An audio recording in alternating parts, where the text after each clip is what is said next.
Hi, this is attorney Peter Olson, and this month I wanted to talk about the risks of not working with an attorney. And to talk about those risks, I want to talk about two examples of people I've dealt with or cases I've dealt with recently. Okay, the first example is a gentleman who I actually subsequently represented in some stuff, but what got him into trouble was this. He and his wife actually ended up getting divorced in a very uncontested fashion. But his wife actually was working with an attorney and he wasn't. And as part of their divorce, he agreed to pay her a large amount of money, somewhere around $15,000 for back child support. And despite the fact that these two parents, all of their children were adults, and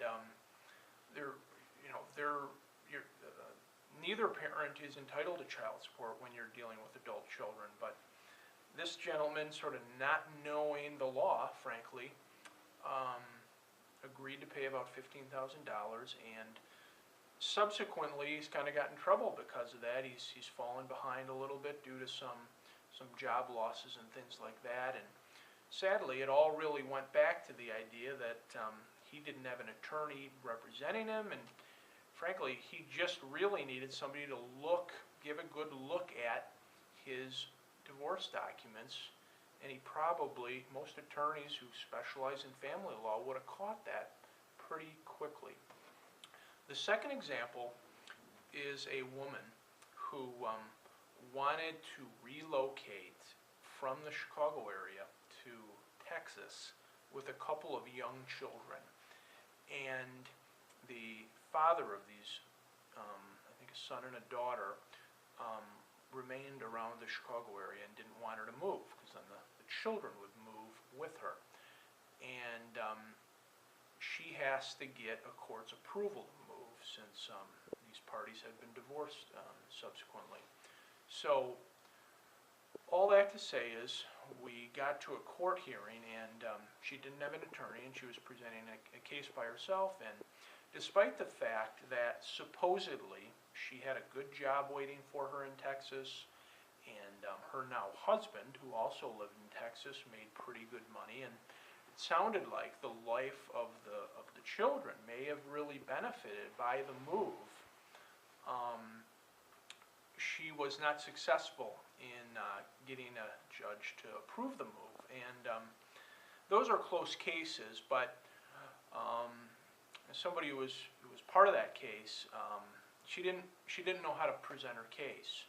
She didn't even have the new husband come to court and talk about his income and his job and the home he had in Texas and things of that nature. And she really didn't know how to present the information about her own supposed job offer. So those two cases really just exemplify the idea that there are times really when you need to meet with an attorney. And I frequently will take on sort of an initial consultation for $100 for an hour and a half to just answer some basic questions or look at some basic documents. And another just example, like in one of those cases I'm talking about, would be in an uncontested divorce where you are trying to save money, but you really still need to just bring me some documents or shoot me an email with those the final divorce documents. Give me an hour or two to look at them and really save you in the long run. So just a couple points to think about this month.